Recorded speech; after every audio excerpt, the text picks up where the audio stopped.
Assalamualaikum warahmatullahi wabarakatuh. Apa kabar sahabat cerita Wawan dimanapun Anda berada? Semoga kita selalu diberikan rahmat dan juga rezeki berlimpah, terutama kesehatan, dan dapat menjalankan aktivitas seperti biasa. Jumpa kembali bersama cerita Wawan dan salam satu anco. Baiklah petambak Indonesia dimanapun Anda berada, saat ini kita sedang berada di UD Sunan yang pertama. Nah, pada konten kali ini atau video kali ini saya akan membahas tentang bukan penyakit, bukan lain-lain. Saya akan membahas tentang trik-trik berbudidaya dengan cara menghemat. Nah, sebenarnya ini sudah lama dilakukan oleh pendahulu-pendahulu kita, dan saat ini saya sedang trial. Saya akan coba dan mudah-mudahan sukses. Kita akan membahas tentang nursery pond. Itu yang pertama. Baiklah, kawan-kawan pembudidaya udang fanami dimanapun Anda berada, saat ini UD Sunan yang pertama ini sudah DOC 72 hari. Saat ini sudah size 50 ya. Nah, ini densitas sedang 175 per meter, dan ini sudah kita parsial sebanyak 1,5 ton. Ini perkiraan ada sekitar 1,7 ton. Oke, tetap memakai skimmer protein di sana. Jadi skimmer protein ini tidak saya hidupkan, karena skimmer protein ini kalau dihidupkan nanti pada saat digunakan saja. Misalnya kita plankton terlalu tinggi dan lain-lain seperti itu. Baik, akan kita bahas mengenai nursery pond. Video tidak saya jeda. Baiklah, kawan-kawan petambak udang Indonesia dimanapun Anda berada, nursery pond adalah kita menggunakan petak atau yang lebih kecil ya, dengan densitas yang tidak biasanya, yaitu di atas 1000 bahkan 2000 per meter kepadatan udangnya. Nah, pada konten-konten saya terdahulu, petak-petak kecil ini saya gunakan untuk budidaya, tetapi densitasnya terlalu padat, perkembangannya juga tidak baik. Akhirnya saya gunakan pakai cara nursery pond. Untuk petak tambak ini sama dengan D5 ya. Ini panjang 5, lebar 5 ke sana, ini panjang 8. Saat ini saya tebar sebanyak 100.000 ekor udang, berarti sekitar 3.000 per meter. Tetapi ini tidak saya besarkan sampai finish, nanti akan saya pindahkan. Sama dengan petak bulat ini sama dengan D5 ya. Ini saya tebar juga 100.000, nanti akan saya pindahkan ke petak yang lebih besar. Nah, ini akan kita pindahkan pada saat nanti DOC 20. Nah, sekarang kita lihat ya, udangnya ini sekitar 10 hari lagi akan saya pindahkan. Saat ini DOC 8. Nah, untuk teknik nursery pond ini kita harus hati-hati pada saat memindahkan, dan trik-trik yang akan saya bagikan ini nanti perlu dikoreksi apabila ada yang salah dan dituruti apabila benar. Nah, kita cek DOC udang 8 hari. Nanti DOC udang 12 hari kemudian akan kita pindahkan ke petak yang lebih besar.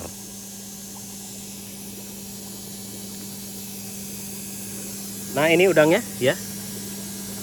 Ini densitas 3000 per meter. Mudah-mudahan nanti SR-nya baik ya, karena ini saya kasih pakan sama dengan budidaya sebelumnya, yaitu mengikuti banyaknya tebaran.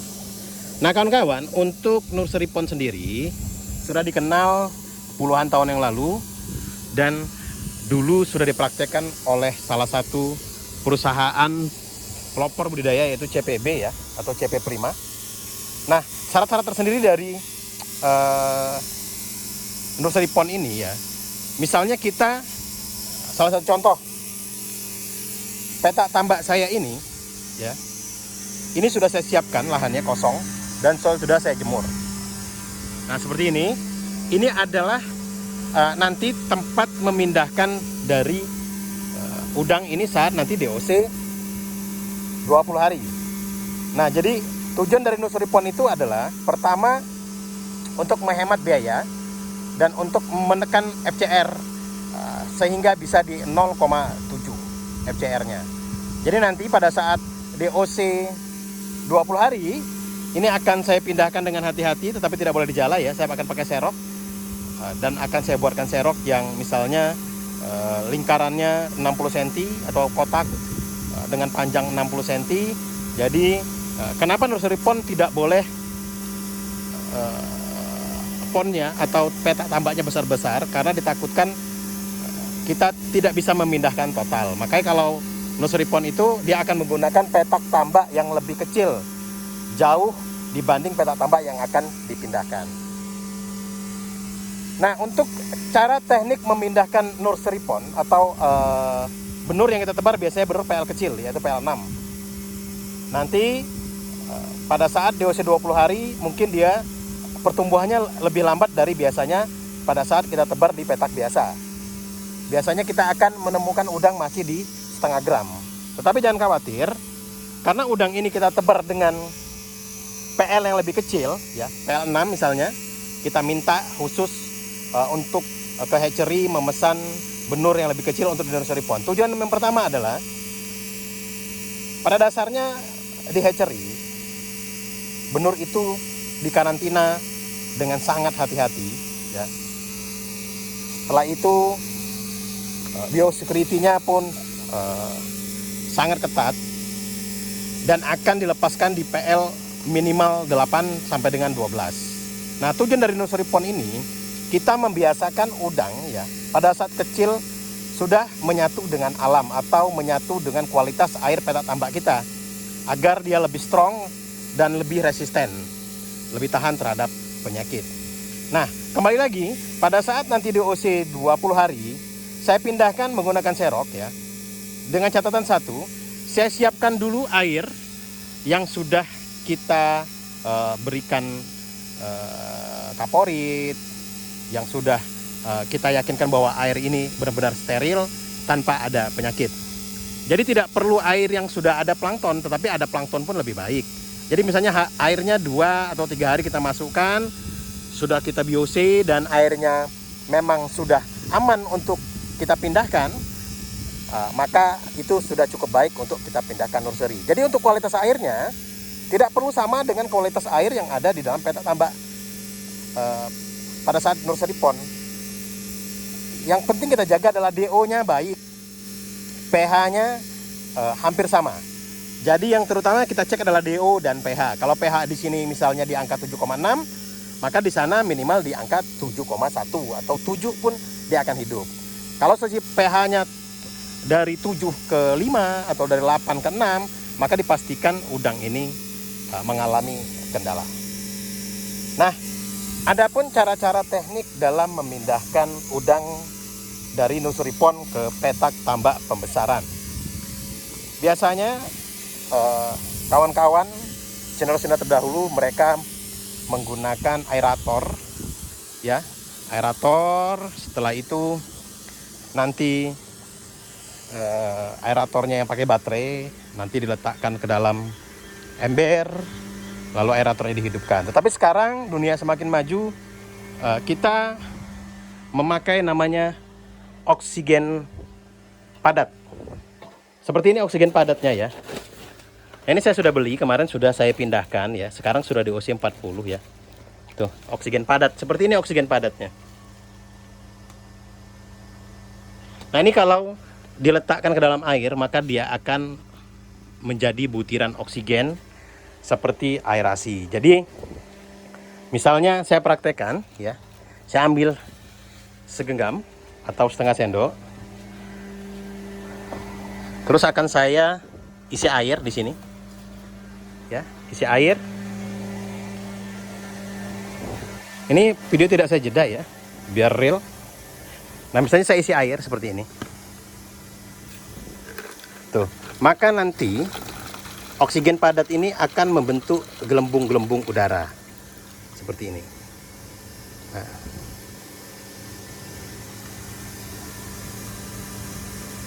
Nah, seperti itu kelihatan gelembung-gelembung udara yang bisa menghasilkan oksigen.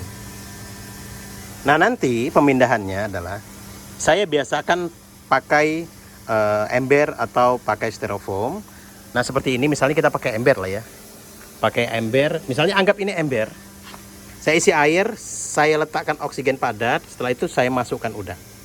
Langsung saja kita pindahkan, tetapi memindahkannya tidak pakai jala, kalau bisa pakai serok, ya. Serok itu seperti ini. Ya ini kalau bahasanya serok, bahasa saya ya. Nah, jadi mengalami udang stres. Karena petak tambak saya kecil, cukup pakai serok ini saja, ini sudah bisa memindahkan 100.000 yang kemarin. Nah ini saya pindah, saya serok ya. Terus saya masukkan ke dalam ember, saya isi air, lalu saya pindahkan. Baiklah kawan-kawan, kita akan lihat hasil nursery pond. Kemarin saya tebar di sini 100.000, DOC 20 saya pindahkan, saat ini sudah DOC 42 hari. Kita lihat perkembangannya seperti apa. Dan saya trial di petak tambak yang notabene airnya secara SOP budidaya tidak baik sama sekali. Tetapi karena dia sudah di nursery pond, maka udangnya sangat kuat. Nah sebelum itu kawan-kawan, kita lihat dulu udang DOC 72 dari UD Sunan. Saya jarang sekali ya share panen. Tapi ini akan saya lihatkan udang saya DOC 72 hari. Kemarin kita sampling sudah size 51.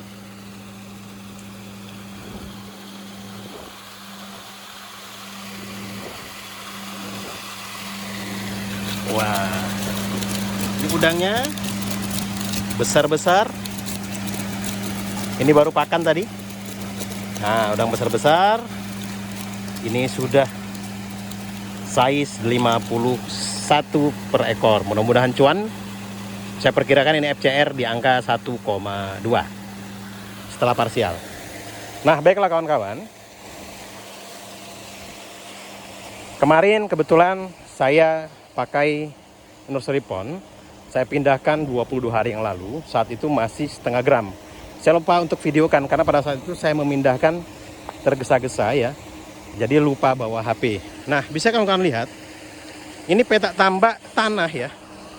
Airnya pun masuk dari air buangan. Nah, ini petak tambak seluas 1.200. Kincir hanya satu. Ini saya pindahkan 100.000 ekor udang. Ini airnya sangat tidak layak untuk budidaya karena saya tidak menggunakan apapun. Tetapi kelebihan dari nursery pond adalah membuat imun tubuh udang terbiasa dan mampu bertahan di kondisi air seperti apa, seperti apapun maksudnya. Nah bisa dilihat ya, ini pembuangan petak tambak saya. Ini adalah air pembuangan. Di sebelah sana adalah kanal outlet. Jadi air ini tidak dari petak tambak, tetapi air ini dari outlet pembuangan tambak-tambak yang lain.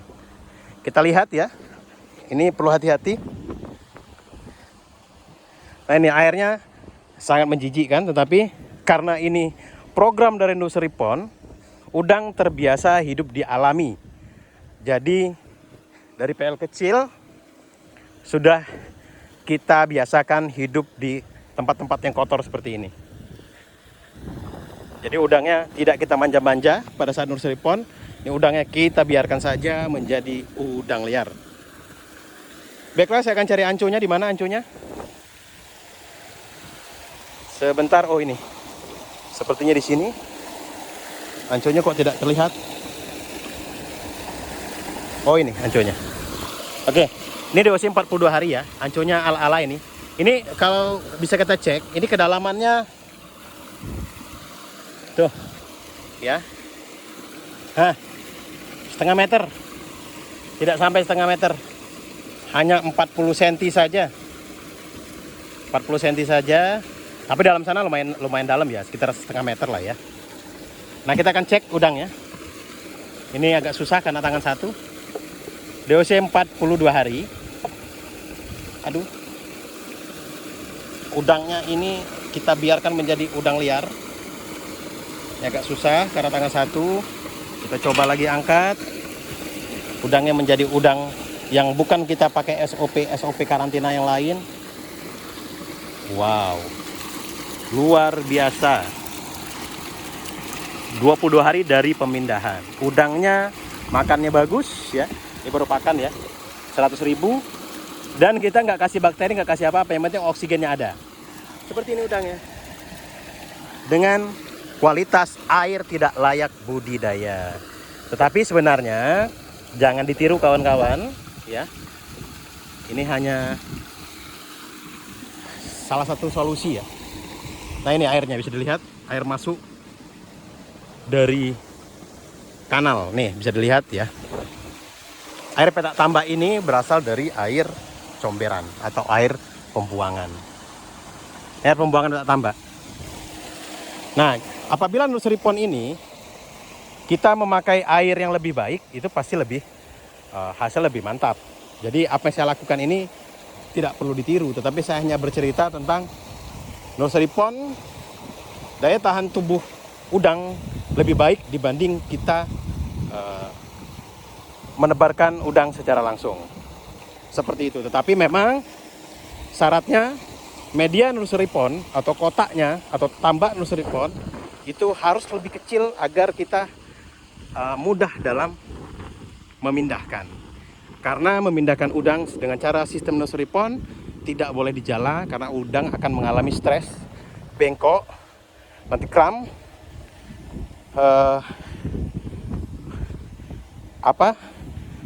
antenanya putus, terus udangnya nanti tubuhnya cacat, dia akan menyebabkan keseimbangan dalam dia berenang atau mencari makan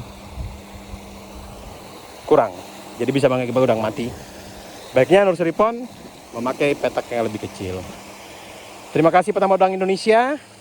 Kita temukan lagi satu protein skimmer. Jadi berbudidaya dengan penuh inovasi, budidaya dengan pengetahuan, maka insya Allah orang-orang yang mentalnya kuat, orang-orang yang teruji akan mendapatkan hasil yang suatu saat nanti akan menggembirakan. Salam sukses budidaya Indonesia. Salam satu Anco. Tonton terus channel YouTube saya bersama Cerita Wawan.